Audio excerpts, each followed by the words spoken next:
Yesterday. Oh, there we go. I had to reread what we read yesterday because I was like, wait, what? Is he like performing some miracle? This sounds kind of like a God story, Like there he is, Moses parting the Red Sea. Here we go, Santiago controlling the wind. So, in a nutshell, what happened was the alchemist and Santiago were approached by like hundreds of tribesmen dressed in like blue garb, and they accused the alchemist and Santiago of being spies. And so they were like, you guys are coming with us, we're capturing you. And the alchemist was like, no problem. I promise we're not harmless. In fact, we're actually pretty powerful. Santiago's an alchemist himself. Sorry about that. And as evidence, I guess, I'm going to give you all of his gold, all of his coins, took away his little purse. What the heck? And you keep this. And if Santiago doesn't pull through, and if he doesn't, command the wind or if he doesn't become the wind, then you can kill us. And Santiago's like, dude, I can't become the wind. What? This is insane. And so for 3 days, he was freaking out. And he tried a bunch of different things. And this is kind of like a giant metaphor for overcoming your fear. And that is how you ultimately achieve your personal legend or your dream. So let's remember that personal legend is basically just another word for following, your gut instinct, your dream, what you want to do, following your inner sense of knowing. And so once he conquered his fear, yeah, he did become the wind. Still confused about that because somehow he was like magically transported across the camp. Still, I reread it, still not sure. I don't know if you guys have any clarity, but feel free to populate the chat message because I'm kind of stuck on this one. Anyways, all right. So I left you off at page 146, and I'll just reread a couple lines to get us back in the groove. Help me, the boy said. One day you carried the voice of my loved one to me. Who taught you to speak the language of the desert and the wind? My heart, the boy answered. The wind has many names. In that part of the world, it was called the Sirocco. We're going to go with that because it brought moisture from the ocean to the east. In the distant land the boy came from, they called it the Levanter because they believed that it brought with it the sands of the desert and the screams of the Moorish wars. Perhaps in the places beyond the pastures where the sheep lived, men thought that the wind came from Andalusia. But actually, the wind came from no place at all, nor did it go to any place. That's why it was stronger than the desert. Someone might one day plant trees in the desert and even raise sheep here, but never would they harness the wind. Aha, book title comes to mind. So the boy who harnessed the wind, psych, Santiago, actually someone did. Never mind, awkward. All right, next. You can't be the wind said. We're two very different things. That's not true, the boy said. I learned the alchemist's secrets in my travels. I have inside me the winds, the desert, the oceans, the stars, and everything created in the universe. We were all made by the same hand, and we have the same soul. I want to be like you, able to reach every corner of the world, cross the seas, blow away the sands that cover my treasure, and carry the voice of the woman I love. Dang, all right. I heard what you were talking about the other day with the alchemist, the wind said. He said that everything has its own personal legend, but people can't turn themselves into the wind. Just teach me to be the wind for a few moments, the boy said, so you and I can talk about the limitless possibilities of people and the winds. The wind's curiosity was aroused in something that had never happened before. It wanted to talk about those things, but it didn't know how to turn a man into the wind. And look how many things the wind already knew how to do. It created deserts, sank ships, felled entire forests, and blew through cities filled with music and strange noises. It felt that it had no limits. Yet here was a boy saying that there were other things the wind should be able to do. Okay, so Santiago is confronted with fear, and he's learning to overcome it. And he realizes that he doesn't really have any limitations. The only thing that was limiting him to begin with was fear, and once he's conquered that, he's free. And so he's saying to the wind, you think you're free, but actually, let me present to you a limitation. And now the wind is like, oh, shoot, now I'm stumped. You got me, Santiago. Maybe I do have limitations. Maybe I'm not free after all. Guys, this book is really spiritual, and it's getting to me a little bit. All right, next. This is what we call love, the boy said, seeing that the wind was close to granting what he requested. When you are loved, you can do anything in creation. When you are loved, there's no need at all to understand what's happening because everything happens within you. And even men can turn themselves into the wind. as long as the wind helps, of course. The wind was a proud being, and it was becoming irritated with what the boy was saying. It commenced to blow harder, raising the desert sands, but finally it had to recognize that even making its way around the world, it didn't know how to turn a man into the wind, and it knew nothing about love. In my travels around the world, I've often seen people speaking of love and looking toward the heavens. The wind said, furious at having to acknowledge its own limitations, maybe it's better to ask heaven. Well, then, help me do that, the boy said. Fill this place with a sandstorm so strong that it blots out the sun, then I can look to heaven without blinding myself.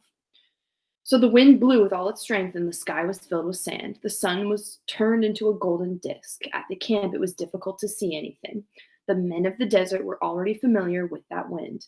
They called it the simum. There we go. And it was worse than a storm at sea. Their horses cried out, and all their weapons were filled with sand. On the heights, one of the commanders turned to the chief and said, "Maybe we had better end this." They could barely see the boy. Their faces were covered with blue cloths, and their eyes showed fear. "Let's stop this," another commander said. "I want to see the greatness of Allah," the chief said with respect. "I want to see how a man turns himself into the wind." "Me too, dude. Me too." But he made a mental note of the names of the two men who had expressed their fear. As soon as the wind stopped, he was going to remove them from their commands because true men of the desert are not afraid. "The wind told me that you know about love," the boy said to the sun. "If you know about love, you must also know about the soul of the world, because it's made of love." "From where I am," the sun said, "I can see the soul of the world. It communicates with my soul, and together we cause the plants to grow and the sheep to seek out shade from where I am. And I am a long way from the earth. I learned how to love. I know that if I came even a little bit closer to the earth, everything there and the soul of the world would no longer exist. So we contemplate each other and we want each other, and I give it life and warmth, and it gives me my reason for living."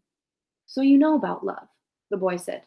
"And I know the soul of the world because we have talked at great length to each other during this endless trip through the universe.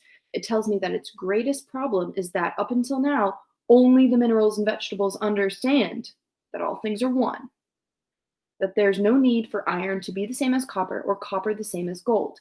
Each performs its own exact function as a unique being. And everything would be a symphony of peace if that hand that wrote all this had stopped on the fifth day of creation." "But there was a sixth day," the sun went on. "You are wise because you observe everything from a distance," the boy said, "but you don't know about love. If there hadn't been a sixth day, man would not exist. Copper would always be copper and lead just lead. It's true that everything has its personal legend, but one day that personal legend will be realized. So each thing has to transform itself into something better and to acquire a new personal legend until someday the soul of the world becomes one thing only." The sun thought about that and decided to shine more brightly. The wind, which was enjoying the conversation, started to blow with greater force so that the sun would not blind the boy. "This is why alchemy exists," the boy said, "so that everyone will search for his treasure, find it, and then want to be better than he was in his former life. Lead will play its role until the world has no further need for lead, and then lead will have to turn itself into gold." Is anyone else just like brain going, I honestly don't even know what's happening. I'm trying to keep up. And I should know because, like, I'm teaching this book, but what the heck? Okay, deep breaths. That's what alchemists do. They show that when we strive to become better than we are, everything around us becomes better too. "Well, why did you say that I don't know about love?" the son asked the boy. "Because it's not love to be static like the desert, nor is it love to roam the world like the wind, and it's not love to see everything from a distance like you do.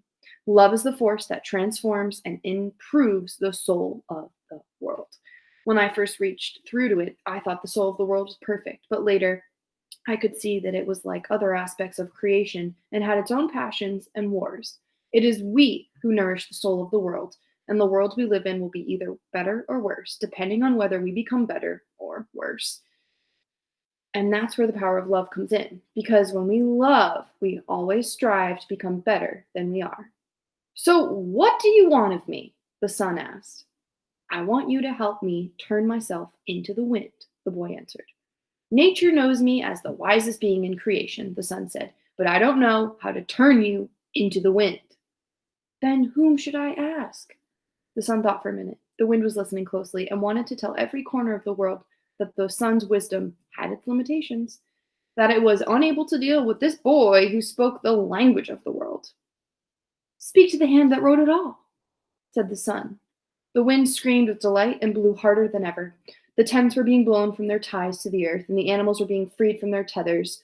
On the cliff, the men clutched at each other as they sought to keep from being blown away. The boy turned to the hand that wrote it all. As he did so, he sensed that the universe had fallen silent, and he decided not to speak. Time check. Ooh, 1:15. I'm going to finish right up to the page break there. A current of love rushed from his heart, and the boy began to pray. It was a prayer that he had never said before, because it was a prayer without words or pleas. His prayer didn't give thanks for his sheep having found new pastures. It didn't ask that the boy be able to sell more crystal, and it didn't beseech that the woman he had met continue to await his return. In the silence, the boy understood that the desert, the wind, and the sun were also trying to understand the signs written by the hand, and were seeking to follow their paths, and to understand what had been written on a single emerald. He saw that omens were scattered through the earth and in space, and that there was no reason or significance attached to their appearance. He could see that not the deserts, nor the winds, nor the sun, nor people knew why they had been created, but the hand had a reason for all of this, and that only the hand could perform miracles, or transform the sea into a desert, or man into the wind, because only the hand understood that it was a larger design that had moved the universe to the point at which 6 days of creation had evolved into a master work.